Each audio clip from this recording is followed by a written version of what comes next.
I think if you are on an expedition cruise, you will see a lot of things that you may not see if you travel by car, if you go by aeroplane, but you will for sure come to remote places where it's very difficult to come to if you don't go by ship. And you will be able to see wildlife at a close distance. You will be able to disconnect a bit from the modern world and the stress and everything civilization brings upon us.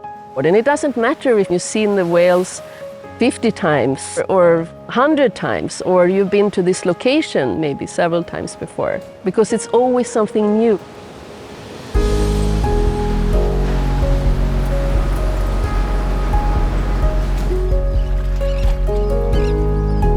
My name is Heidi Norling. I'm from Sweden, and I'm captain on board the National Geographic Resolution. So I knew I didn't want to have the 9-to-5 job.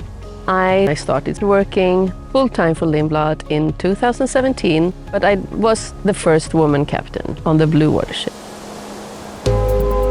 We have a schedule on board the expedition cruise ships, but you have much more freedom. For example, if we do see wildlife, then you stop the ship and you bring the guests to the bridge. People can see birds or whales, and we drive close to these bird cliffs. We drive close to the landing sites because we want to have shorter time to come ashore. So it is more adventurous, but also more challenging. The National Geographic Resolution is mainly sailing in the Arctic and Antarctica, but she's also sailing the Northwest Passage, and of course Svalbard and Iceland.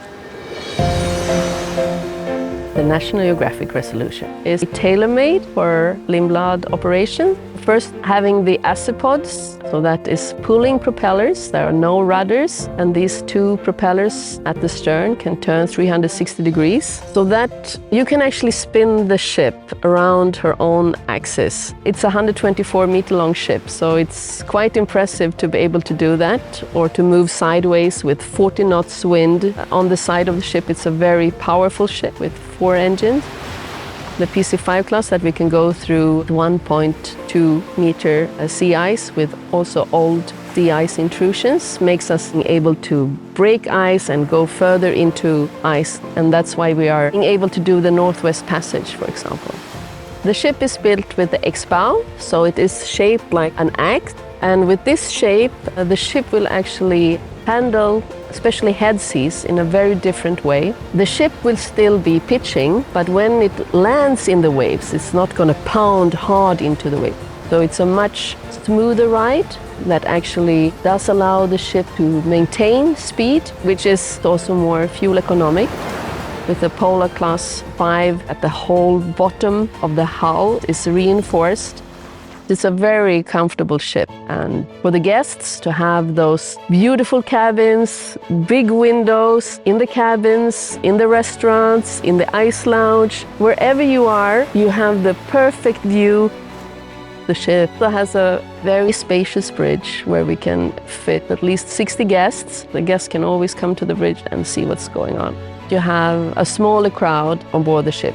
It gives more close contact between both the expedition staff, between the crew, between the bridge team, that we actually can get a personal feeling, a communication. It's about having more quality time for what we do off the ship, and of course on board the ship as well.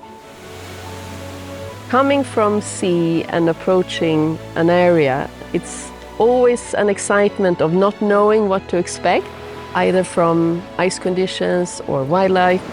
I think that it's still a part of exploration. I will always love the sea, and I will always want to be close to the sea. When I say like, oh, I would love to be in a sailing boat, and my friends and family sometimes ask, but aren't you fed up with the sea? And I say, you can never be fed up with the sea.